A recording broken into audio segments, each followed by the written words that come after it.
Shalom and welcome to our 21st annual Feast of Weeks. This is part 22 of Preparing for Rulership.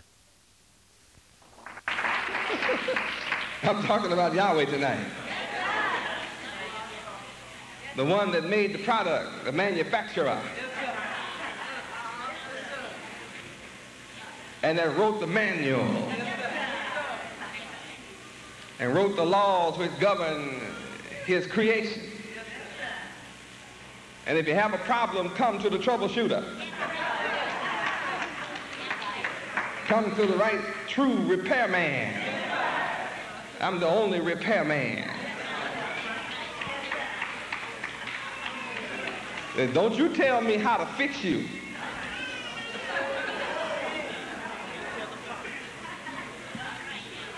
You just clay. Don't try to tell the potter how to shape you. See, I'm the one who shaped you. I can bust your pot up.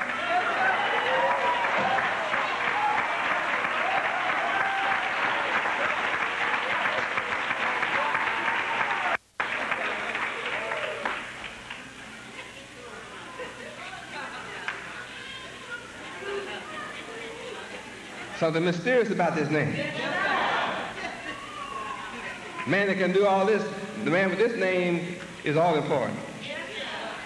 Now we're beginning to see that it's more than an artificial tag which distinguishes one person from another. We can see that this name has a mysterious identity with its bearer. The bearer of this name is doing some mighty works. I think it's important to know this man's name, especially when he gave himself the name. He doesn't want you to call him by no name you made up. He wants you to call him by the name he gave himself. See, Yahweh is self-named.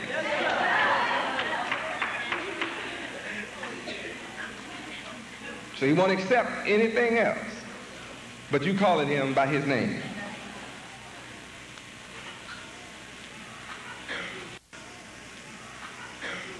Now we'll look at verse 9. Read. Job chapter 9, verse 9. Which maketh Arcturus, Orion, and Pleiades, and the chambers of the south. Now what are those? Constellations. Now if you don't understand constellations, see, you can't follow me and be stupid. A part of healing is that you get smart. Now you have to learn about the name that name these things. Name, he gave the name Orion. Arcturus. Arcturus. He gave that name. He gave the name Pleiades. And they represent something. Constellations. A constellation is what? Infinite number of stars, like Milky Way. It's so many in one of them till it looks like a Milky Way, just like scattered milk. Infinite number of stars, and one cluster is named Orion, and another infinite galaxy is a whole galaxy of stars. It's so big you have to look up the words galaxy and constellations, and it's so vast and so many until they just give a name to that one set of vastness. And you look over to another part of the heavens and you see another vastness. He gave a name to that. And then look at another part of the heavens, you see another vastness. And then you look to the chambers of the south. So these other three must occupy the north and the east and the west.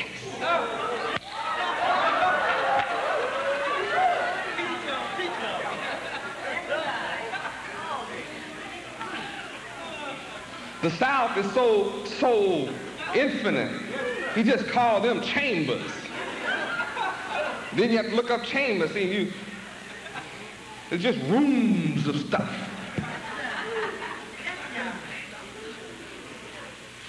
No telling how many rooms in the chambers. Woo. And that's located in the south.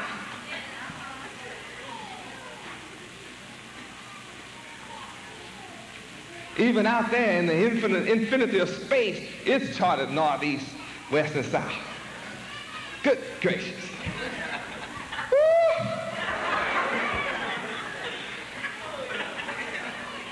And then we occupy what is called a universe.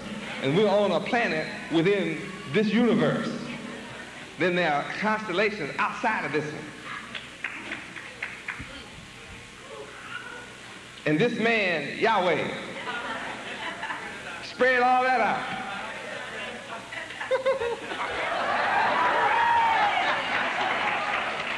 Oh, what a man. What a name, Yahweh. And he said, I lay all this out and I call myself Yahweh.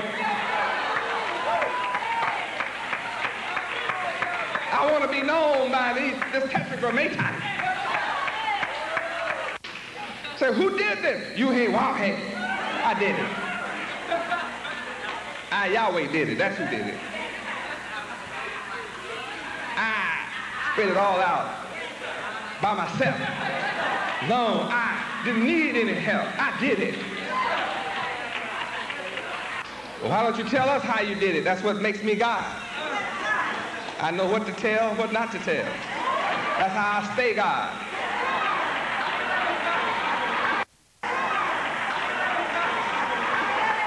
I know if you knew all about how to make the product, you wouldn't have to call, you wouldn't have to follow my manual. If you knew all about how to manufacture the product, then you wouldn't have to call me the repairman. You'd do it yourself. But I fix things where you're always going to need me. You be born without any sense at all, you're going to always need me.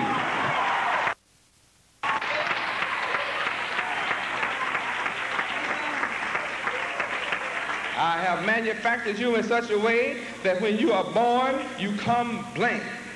So that if you try to acquire knowledge outside of me, then the whole world will know that you're a fool. Your days will be short. Your life will be full of sickness and misery and suffering and death and tears and sorrow and hunger and poverty and slavery. And you will have trouble all the days of your life without let up. I designed you like that.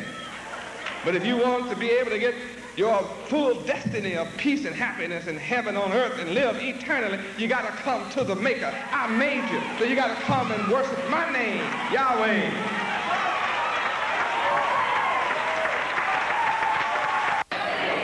This is proof positive that you need Yahweh to be healed, that Yahweh alone possesses the knowledge of what it takes to heal you. What a man. What a name. Yahweh. It's in your dictionary. You have to look the name up. That's step number one to being healed, is look the name up. Then after you discover what you have never been taught before as a child, in all the institutions in the churches, that Yahweh is the name of the God of Israel, then when you have been calling on the wrong name, you got a problem in your life. Your life is not happy. You are unfulfilled. You've had something missing in your life. Oh, you can't tell me you haven't. Yes, you have. Anybody that doesn't know his creator, something is missing. There's an emptiness in your life. I don't care what you have. You can have all kind of furniture in your home, and you can have the latest car, and your bank account can be overloaded. You can have on the latest designer clothes, finest shoes that money can buy. You can have the most beautiful wife or husband ever walked on 2 feet, don't it? But without Yahweh, something's missing in your life. I'm here to give you that which is missing. The fact that Yahweh is missing in your life means you're sick. Your spirit is sick. And when something's missing in your mind, then your mind is sick. Sick, your mind is diseased. You look up the word disease, you'll understand. It's something it's not at ease in your head. And it can only be filled with Yahweh. You got to have this name living in you. Then how can you have the name alive in you when you don't study it? You got to study it. Learn about this name. Then you'll discover that you can't be saved without this name. That if you call on any other name, you won't be saved. This is the only name under heaven whereby men can be saved. Job chapter 9, verse 10. Read. Which doeth great things, past finding out, yea, and wonders without number. Now when you get to vegetarian wonders, you still have not approached his wonders. When you name the vegetarian's wonder, it's like you haven't got started. Because his wonders are without number. Meaning as far as you can go, forever, in infinity, you'll discover he still has wonders without number. I wonder how Yahweh did that. I wonder how he did that. I wonder. You'll wonder forever. And at the end of forever, you'll still have wonders forever. And ever, and ever, and ever. He doesn't just do things, he does great things. Past finding out. That means no matter how smart you think you are,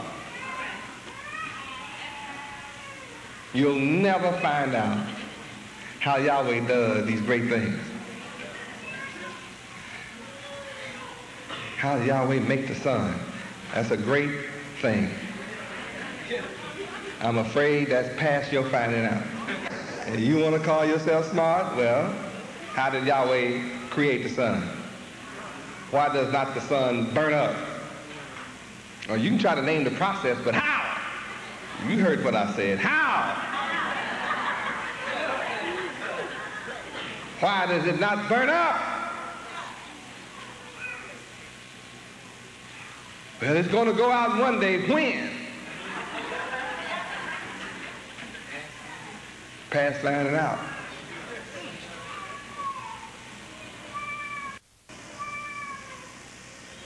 How, when was it created? Oh, some billions of years ago. How do you know? What's your evidence? Were you there? Then how do you stand here and tell me that?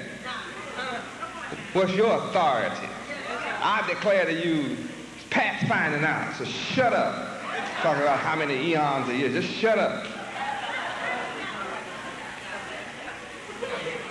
I prove to the world you're speaking out of your head. You are out of control. Without knowledge of the maker, the creator. What a man that does great things past finding out. And does wonders without number. That's my man. Please turn to side 2.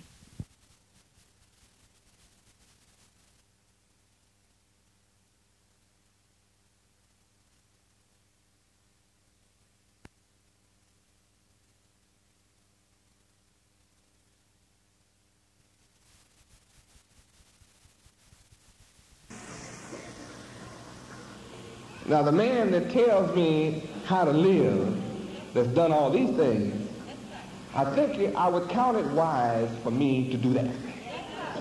I'm sure he's the best knower of what I ought to eat.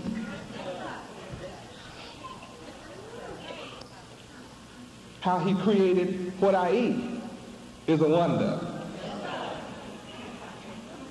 and a great thing. The same ground with one seed brings up a sweet fruit, and the same ground will bring up a fruit that's bitter. Same ground.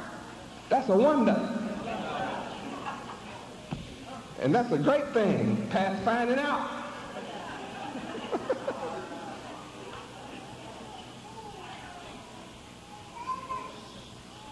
And I accept the man that could do this knows what is best for me to ingest or eat or take into my body.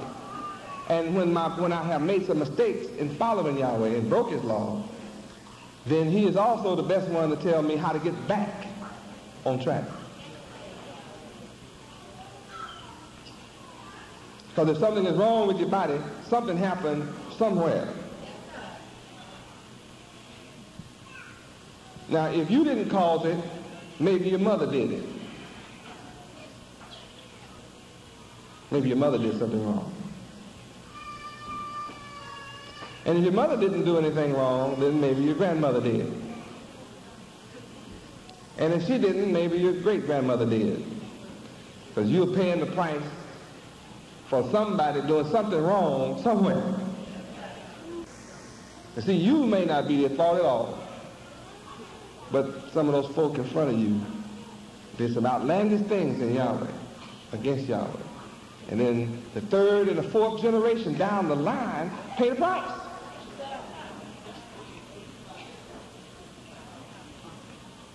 Now, our parents and foreparents that spend the 310 years in slavery direct, see, somebody did something wrong, and they paid the price. And then it was written that at the end of the 400 years of suffering and being afflicted in America, that one would come to relieve us of our affliction.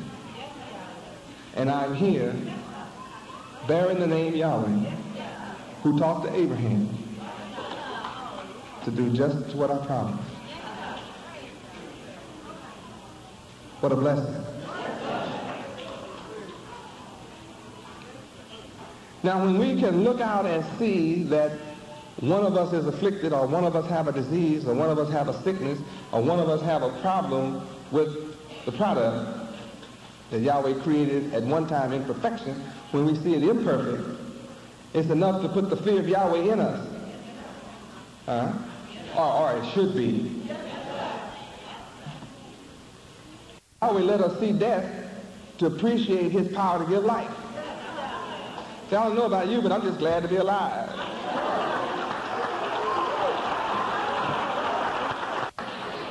Sometimes Yahweh let one be sick so the rest of us know I better do what Yahweh says so I won't be sick. Or so my child or my grandchild or my great-grandchild won't be sick. I better keep the law because I don't want that to come up on somebody that I feel close to. I don't want any blood on my head, so I think I better do what Yahweh says, because I can see he will surely punish those who are disobedient. I got the evidence. It's right in my face. I see that. In the meantime, I'm here to reform, regenerate, and repair. Heal your sickness, your affliction. Now, most of us, when we think about healing, we only think of body. We don't have another thought. We really don't. We only think of sugar, arthritis, lumbago, or gout, cataract. Something that's physical that you can see direct. That's because we're so carnal-minded. What brings on a physical sickness is that your mind is out of order. Your mind's out of control. Somebody's mind. Hallelujah, Yahweh. So to be truly healed is to start at the source. But you got to recognize his name first. This mysterious name, Yahweh. Job chapter 9, verse 11. Read. Lo, he goeth by me, and I see him not. He passeth on also, but I perceive him not. I told you earlier that I would prove that Yahweh can go right by you and you don't see him. Does that mean he's a spirit? He's invisible? No. Walking, I walk right by you. You're sitting in your seat looking at me now, and you cannot see me. Yes, I do. No, you don't. Unless you know who I am. To see me is to know who I am. And if you don't know who I am, you cannot see me. And here it is, right in this book. Yahweh goes right by you. You see him not. He passes on also, but you don't perceive. You know what perceive means? Don't understand. You don't comprehend. Isn't that a tragedy to have God in your presence and you can't perceive that he is?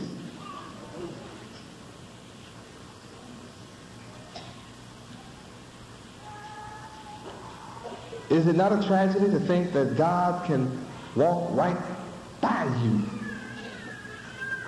and your mind can't see him? Your spirit can't see him? And the whole world wants to see God. And you have God right in your midst. And to not see him, what a tragedy. Everybody's waiting on the Son to return. But the book says when he returns, the world won't see him. John 1:10. Come on.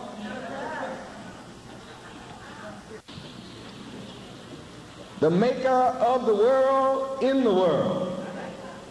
Right in the world, walking around among the world, and the world can't understand, can't comprehend, cannot see, cannot perceive. Read. He was in the world, and the world was made by him, and the world knew him not. Now in my Bible, that says recognizes him not. That the world does not recognize him. If you don't recognize somebody, it's like not knowing.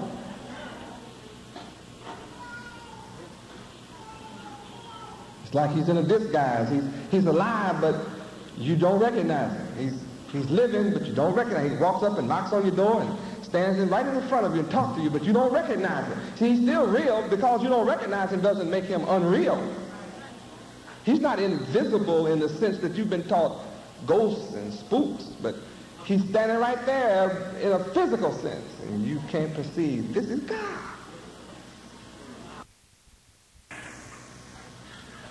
Spread the heavens out all by himself. This man has spread the heavens out and standing in front of you, and you can't perceive. The one that shakes the earth out of her place, standing in your face, walk up and shake your hand, put his tender, loving arms around you, and you don't know that this is God. Got his arms around me. Ooh, that's a tragedy. To have the one that laid the constellations out, spread all the heavens out all by himself, laid out the sun, the moon, and the stars, and sealed them up, come up and hug you, squeeze you, may even kiss you on the cheek. And you get to kiss him on the cheek and don't even know that this is God.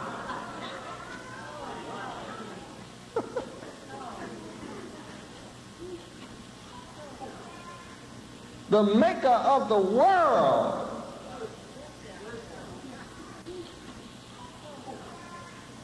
The maker of the world. Huh?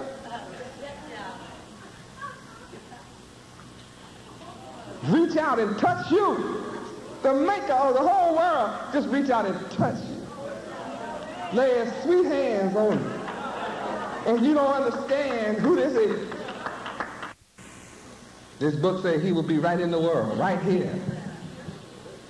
And the world won't be able to understand, recognize who I am. I'm the one. The book says the Son made it all. Then come get in the world and walk around.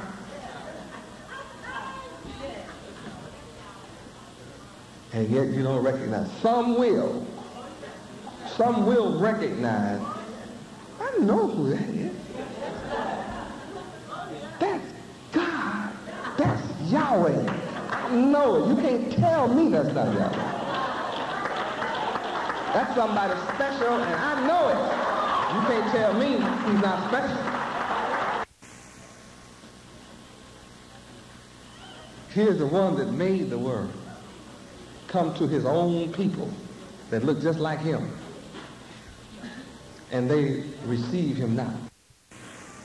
You look up the name in the dictionary and you see that here's the name I was never taught about, and here's the man that's come bearing this name, teaching me about the name, teaching me about the mighty works. I'm reading it myself. I'm hearing it read myself. He's not making it up. I'm hearing the word itself manifest live in my own ears, in my own sight. Why can't I receive him? I can tell that he's not an ordinary man. I can tell that. He's not an ordinary teacher. I can tell that. But I have to get past him being just an ordinary man in my eyesight. The only way that you're going to understand that I'm not an ordinary man, you should understand I didn't come with an ordinary name. My name is Yahweh being Yahweh. That's not an ordinary name. Study the name. It's a blessing to understand. Who's talking to you?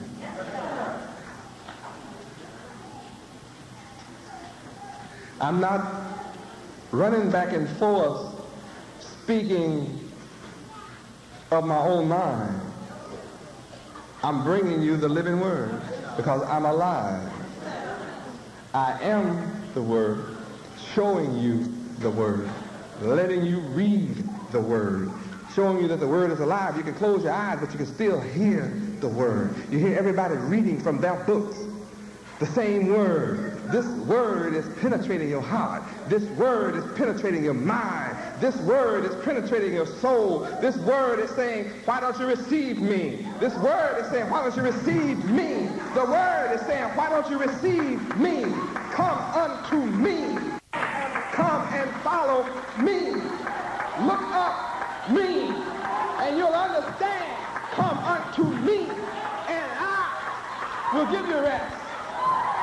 This concludes part 22 of Preparing for Rulership.